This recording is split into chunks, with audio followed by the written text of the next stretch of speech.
Hello everyone, my name is Lukasz Grabzinski. This is December 18th, 2022. Testimony number 7, Airline.com.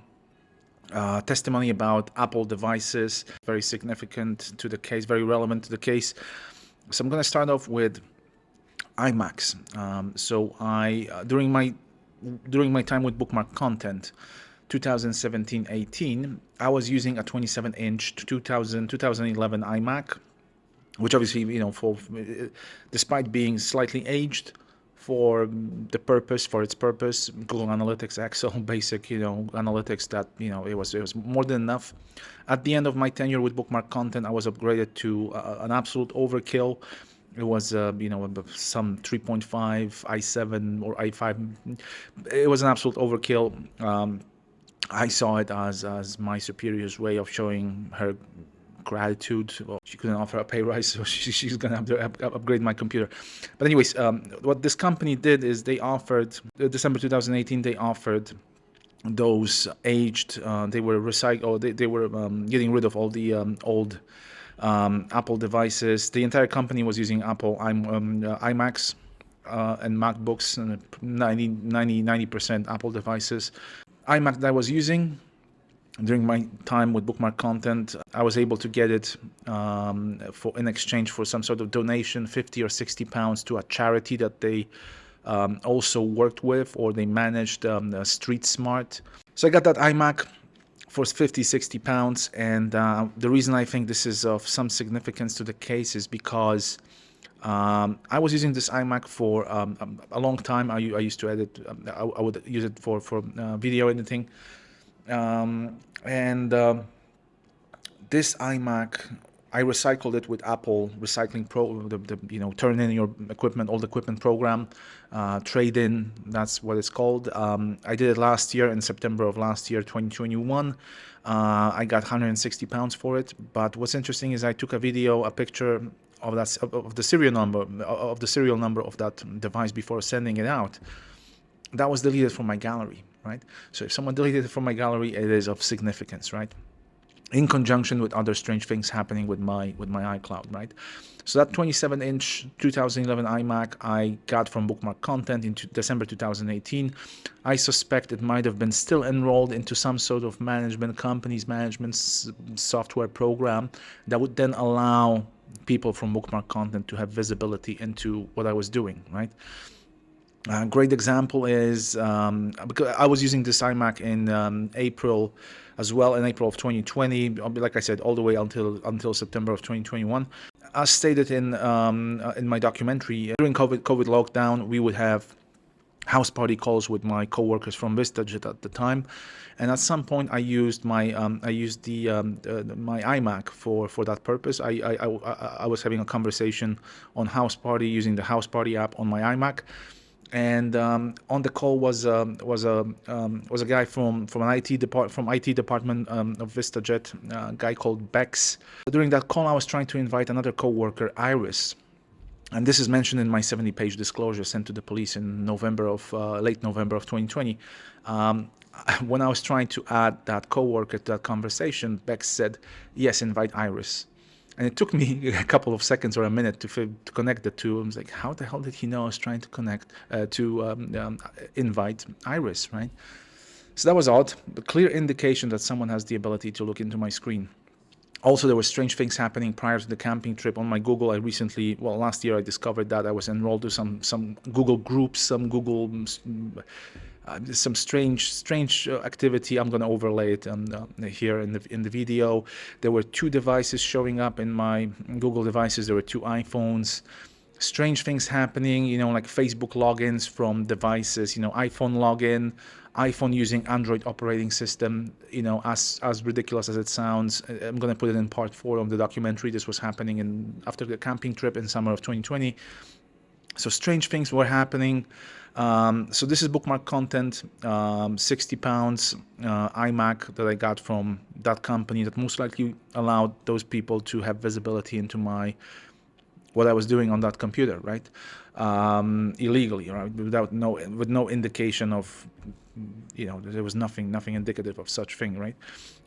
When I started working for VistaJet, 2019-20, in the summer of 2019, VistaJet did the very same thing with the very same spec iMac. It was also 2011 27-inch iMac that I also got for 50, 60 pounds. What a coincidence, right? This was paid in cash. I remember vividly going to a cash point with another analyst, a guy called Charles, marketing analyst. He started working a little bit, a couple months after me. So we went to the cash point together. He got himself a screen, Apple screen, Retina, one of those high-end screens. I got myself the iMac, and I then in December of 2019 I shipped it. When I was flying for Christmas, I took it with me. I left it at my parents' flat. They still have it. And I also there was another iMac that I had, 21.5 inch, that I bought secondhand in 2017. I also shipped that one to my parents, so they have those two iMacs. The one from Bookmark Content, as stated earlier, I recycled last year. Serial number disappeared, perhaps of significance.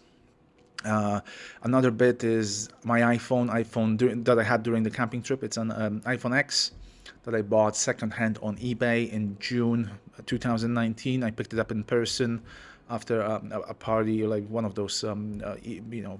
There's Old Bar One next to VistaJet's office. Oftentimes we would go there as well. So I picked it up after that, after a night out. Had a cracked back, a slight crack in the back of the.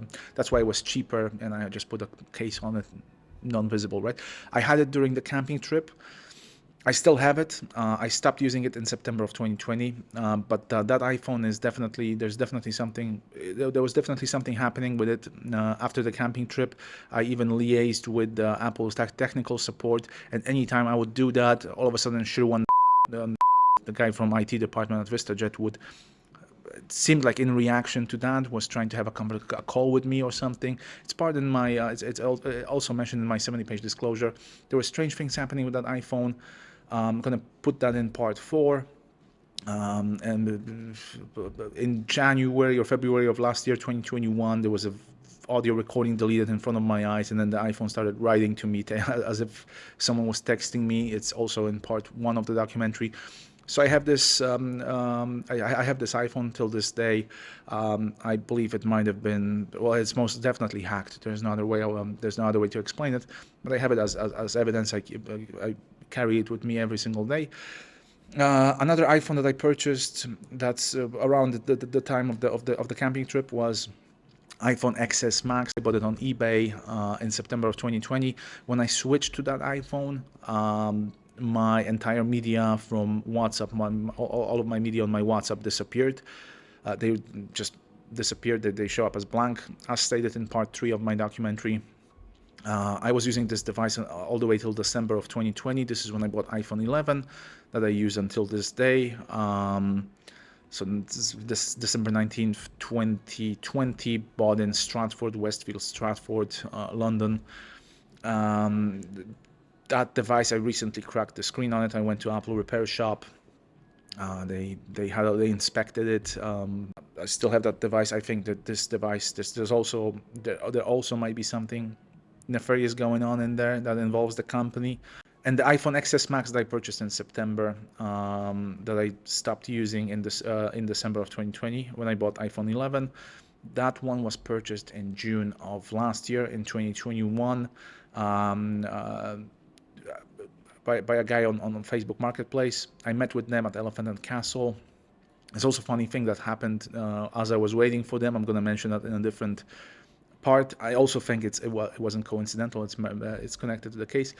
But long story short, two guys showed up. They purchased the iPhone with fake money. I quickly realized it was fake. I reported to the police. I went to the local precinct. I gave them the IMEI number, everything. They took a note. They also told me to report it on action fraud, and so I did. So nothing happened till this day. I gave them the IMEI number and the Facebook ID of the person who purchased it. And the money that they paid with, the police clerk showed it to me. She said, "Oh, it actually states for film purposes only or something." which, like someone used it as actual tender, like real tender. It doesn't matter what it says on it. I'm not going to look at the note, whether there's a small print or not, right? Someone pays me with money. I mean, it's a criminal offense, right? So anyway, so that's that. Another interesting bit about my Apple devices. I was using an iPhone 6 in 2016. I purchased on Amazon. At some point, there were issues with the screen. I was in Poland at the time, so September 2016. I was trying to fix it myself. I would apply a little bit. I would open up the phone. I would apply a little bit pressure on the connection, the screen connector to the motherboard, and that would fix it temporarily. But then it would go back to, the screen would go crazy, wouldn't react and everything. I then took it to a repair shop in Manhattan, in Gdańsk. They told me they can't fix it. After that, I went to another non-Apple repair shop in Gdańsk, Eye Doctor in central Gdańsk. I gave it to them. I left it with them. They couldn't fix it. I think they replied to me by email saying that it's unfixable. I don't think I collected that iPhone or parts. I think at the time I had, I'm not too sure what happened with that iPhone. I'm gonna have to double check. But at the time I switched to BlackBerry Passport. So I was using that phone. Instead of September, this is most like October, November of 2016, the iPhone 16, the Eye Doctor repair.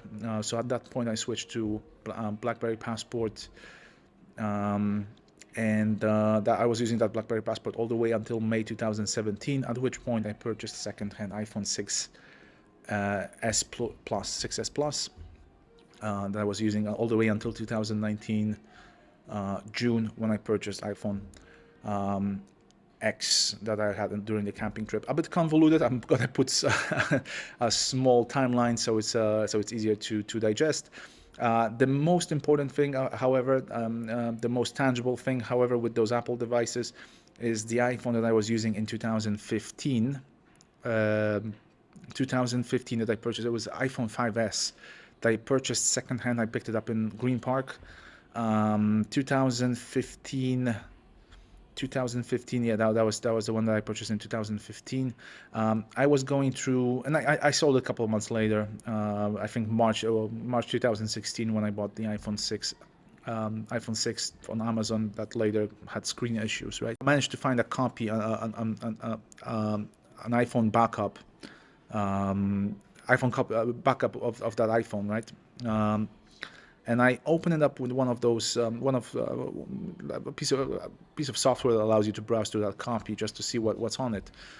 There's a remote management or mobile device management certificate or whatever profile installed on it, and at no point in time was I made aware of such thing. Right, it's clearly illegal. This is clearly tangible criminal offense. Right, someone installed some sort of an MDM certificate on my iPhone at the time, of which I was not made aware of, and certainly it wasn't me who installed it.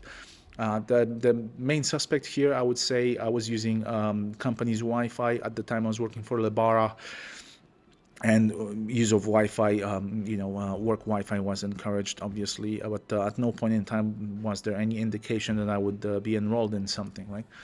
I'm not saying this is what caused that enrollment, but that's the only thing I can think of, right?